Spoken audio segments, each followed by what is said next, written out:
First of all, Arne, how's Florian Wirtz, and have you got a timescale as to when he might be available for selection again? Not anything different than what I said after the game. The game tomorrow will probably come too soon, and maybe the game in the weekend as well. But let's see how that ends up. But we hope to have him back somewhere next week, maybe earlier, maybe a bit later. But that timescale.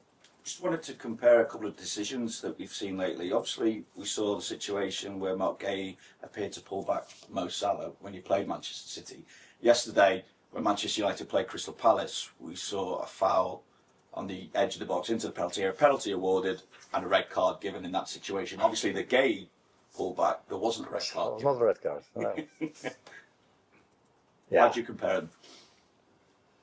Very comparable. The only difference is that Mo was pulled by the shirt and here was a hand on the shoulder. If I look at it, I see a similar distance. Maybe even the distance between Gay and Diaz was even a bigger distance than the distance between both centre-backs of Palace. But I would try to ask you, check this for me, please. Let's see if it's the similar distance or is more or less.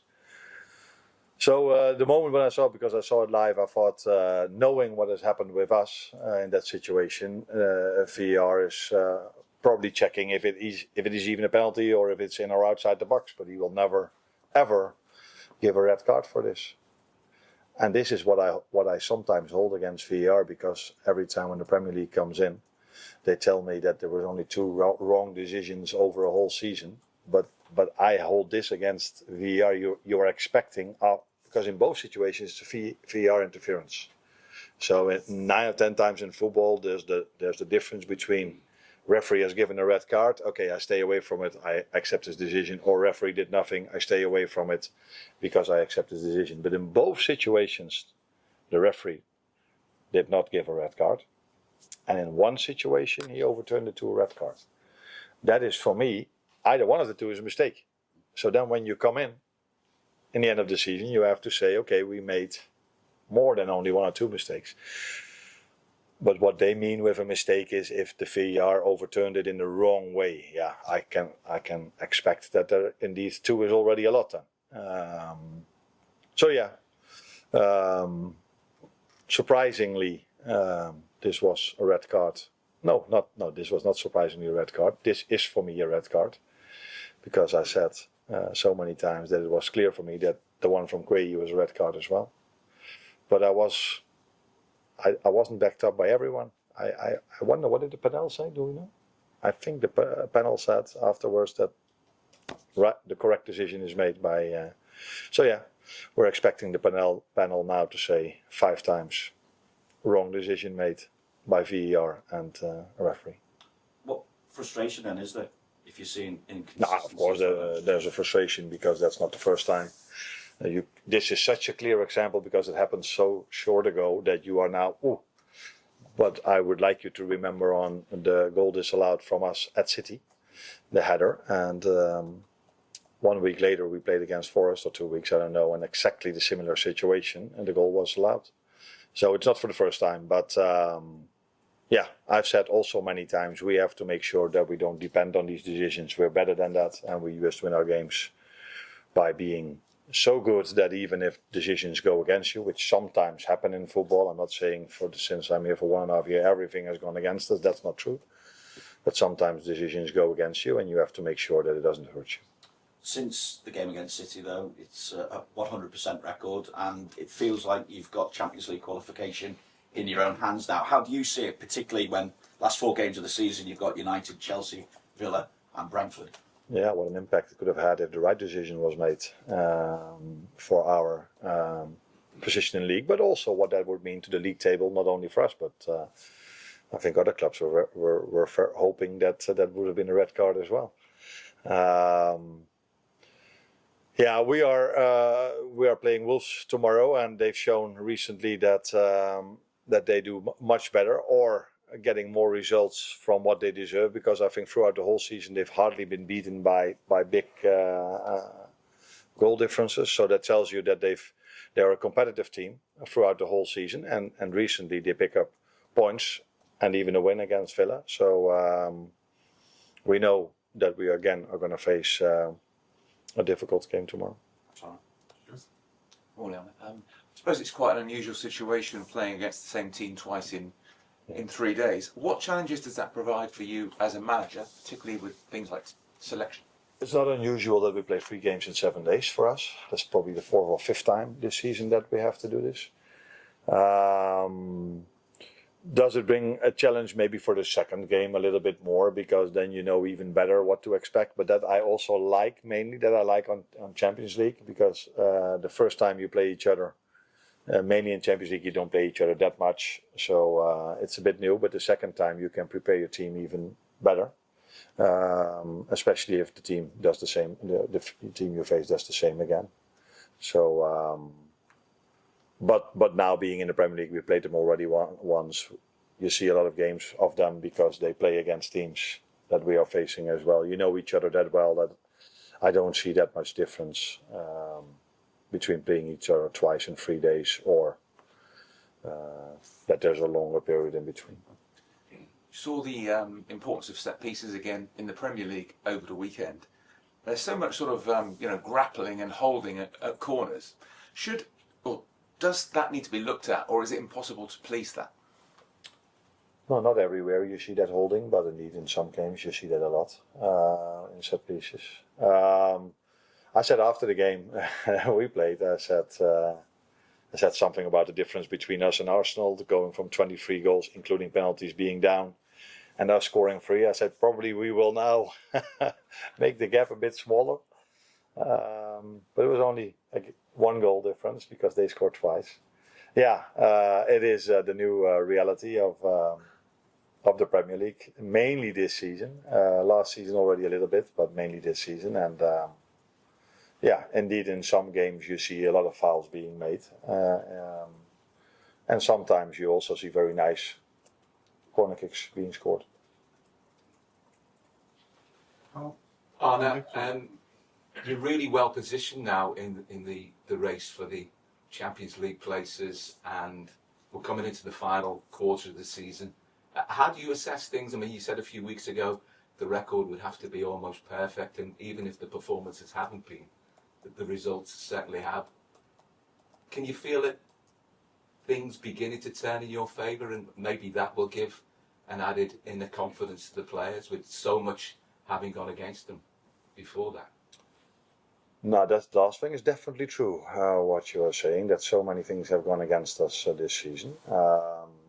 In terms of performances, I think only the first half against Forest was not of our standards. For all the other games, I think we've played to our standards, or what is there to expect currently in the Premier League, because it's not like every game is as if you're watching Barcelona 10 or 15 years ago or watching the Premier League 4 or 5 years ago. It just has changed how entertaining it is because of playing styles.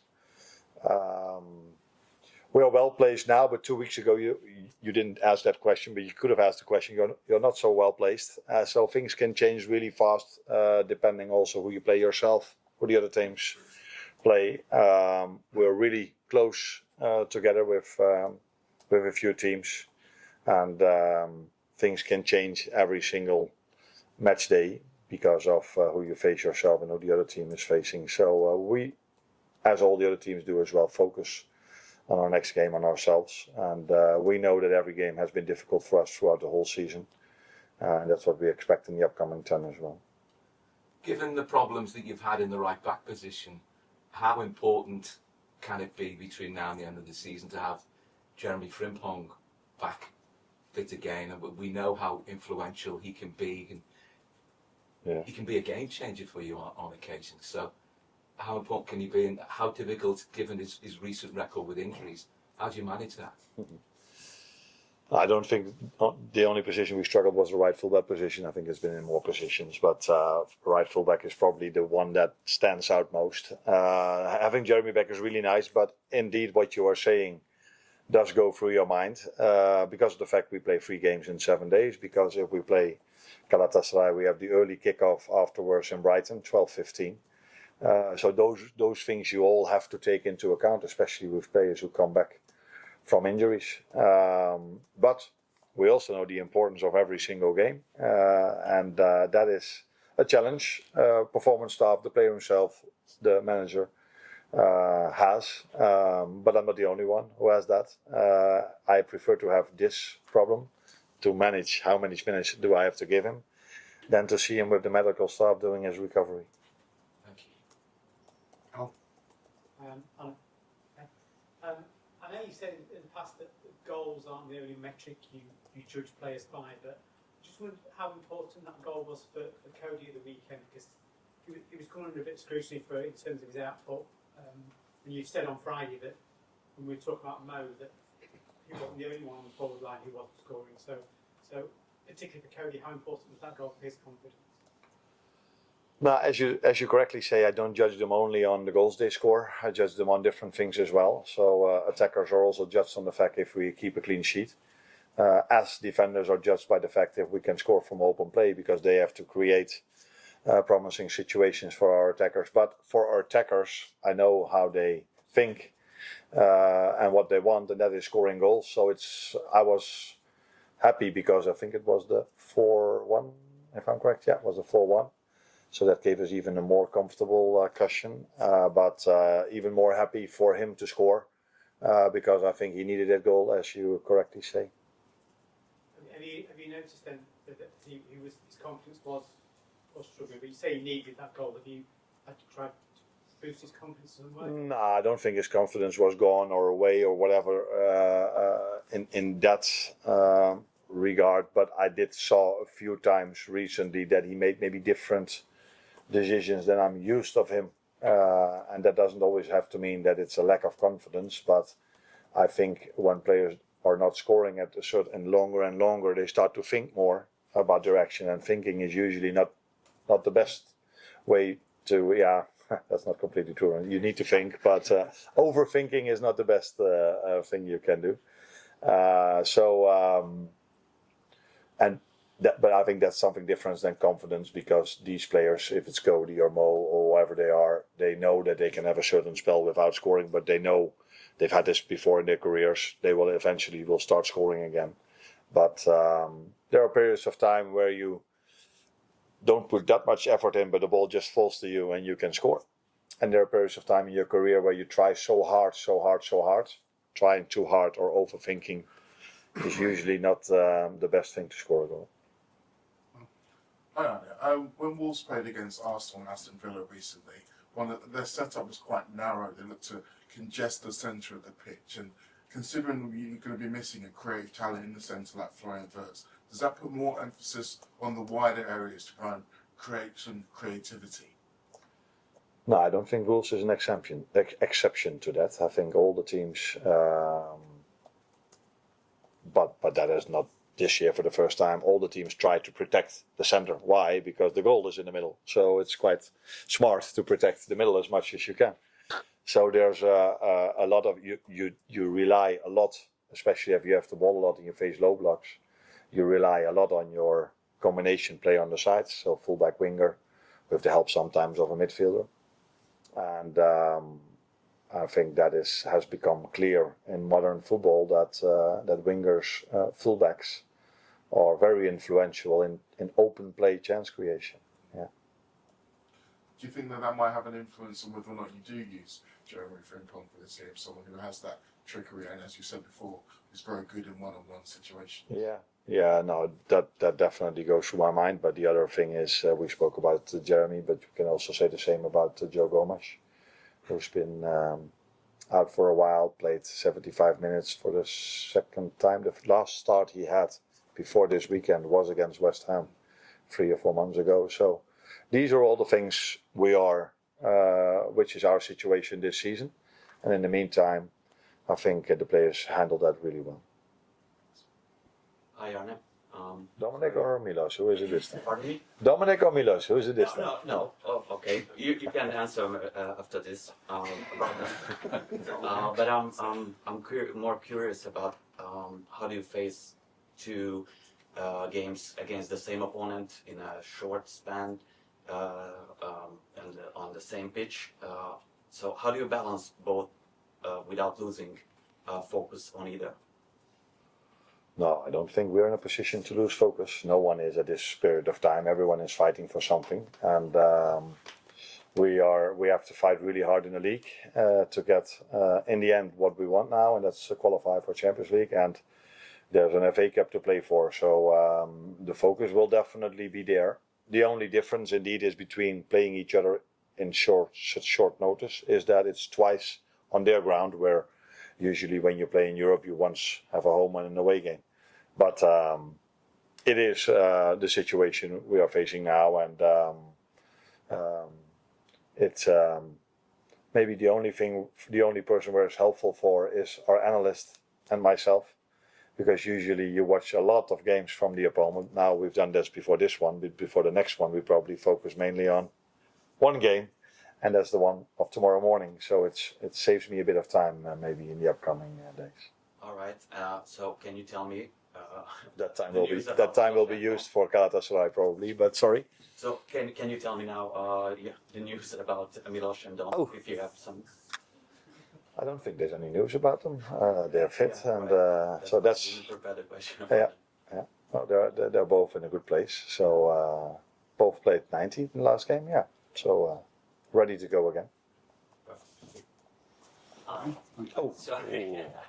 It seems to be a bit of a theme this season that the top teams or teams towards the top end of the league are maybe less able to exercise control no matter who they're playing against. I just wondered if you have any thoughts about kind of why that is, and do you think that the top teams will be able to get that control back more? Is this just how the Premier League is now? Yeah, you give the answer, and then I can tell you what the Premier League is. The Premier League is now that all the teams that are playing have a lot of money and can get very good players on ages between 25 and 30, the best athletes in the world. So it's not only down to Liverpool or Chelsea or City or Arsenal or United or all the other top teams to sign big players from different leagues. This happens now with teams that are fighting for relegation as well. That's one thing, and second thing is the playing style. The playing style is hard to control if you face, and that's not only against us. So if you face long balls, it's really hard to control, because then eventually that ball, if the goalkeeper kicks it from a free kick, it will end up in your box. And usually when the team plays a low block and is really well organized, they are able to play 2, 3, 4, 5, 6 times a good counter attack. So that's the quality of the league, playing style, and the set pieces play a part of it as well. That is really hard to control the game, because it's really hard not to concede a throw in your own half. It's really hard not to concede a free kick within 80 yards of your goal. So if that ball has always been brought in, it's much more difficult to keep control over a game, where in the past, and that's the recent past, teams probably didn't use so much that strategy as I'm talking about now. You have to kind of change your approach then in terms of how to exercise that control then. I think being a football manager throughout the years, you constantly adjust your approach towards what you are facing. But sometimes it's really hard to find a tactic about not giving away a throw in your own half, or not giving away a free kick within 80 yards of your goal. But controlling a counter-attack is something you are having tools for, and that's also why I think we've done that part of our game not too bad. We haven't conceded that many counter-attacks, and I don't know if we're still that team, but we were for a long time the team with the most ball possession. So then controlling the counter-attack is something that you can do, and we've done that quite well in my opinion. In general. You have to adjust to what's new, and what is new is mainly in the Premier League, the set piece part. Last one after that. Just generally on that piece, what do you make of that reliance across the Premier League? I know you said it's a new reality, but it's obviously working for you in recent weeks. But is that a concern for you in terms of where football is heading, or do you just feel Is that a concern for you in terms of where football is heading, or do you just feel like you're at that? Now, first of all, you have to accept. I think it's mainly here in the Premier League. If I watch other leagues, I don't think there's so much emphasis on set pieces. One of the reasons is, and that's sometimes funny for me to do, if I watch a Eredivisie game, which I still do, I see goals being disallowed or falls on goalkeepers being given. And I'm like, wow, that's a big difference. Here you can almost hit a goalkeeper in his face and the referee still says, just go on. Do I like it? My football heart doesn't like it. I already said once in this press conference, if you ask me, then thinking about football, I think about 10, 15 years ago about the Barcelona team. Every Sunday evening you were hoping that they would play. And now most of the games I see in the Premier League are not, for me, a joy to watch. But it's always interesting because it's so competitive. And that is what makes this league great, because there's so much competitiveness. Everyone can win from everyone. But just as someone who loves to watch football without being interested in who's winning or losing it, just to be enjoyed, I think there's a big difference now between 3 or 4 years ago in the Premier League. Not only because of the set pieces, also because teams have become so much stronger. So 3 or 4 years ago, when the top clubs faced the number 18, 17, 16, 15, could have been a 4 or 5 goals difference. And that's usually what you like. If there's so much difference between the teams, then one team is really good. But that's not the situation anymore. So it's not only about the set pieces. It's also because so many teams have become very strong. But we're not going to change it. So and maybe in 5 or 10 years' time, things will change again. But what I wouldn't be surprised of, if you go to an under-16 game somewhere, you know, how do you call this? Your Sunday league football? We call this amateur football in Holland. I wouldn't be surprised if you see teams completely being focused 16-year-olds on set pieces. That's the new reality, and I have my opinion about it, but it doesn't change. Thank you. Thanks, Arne.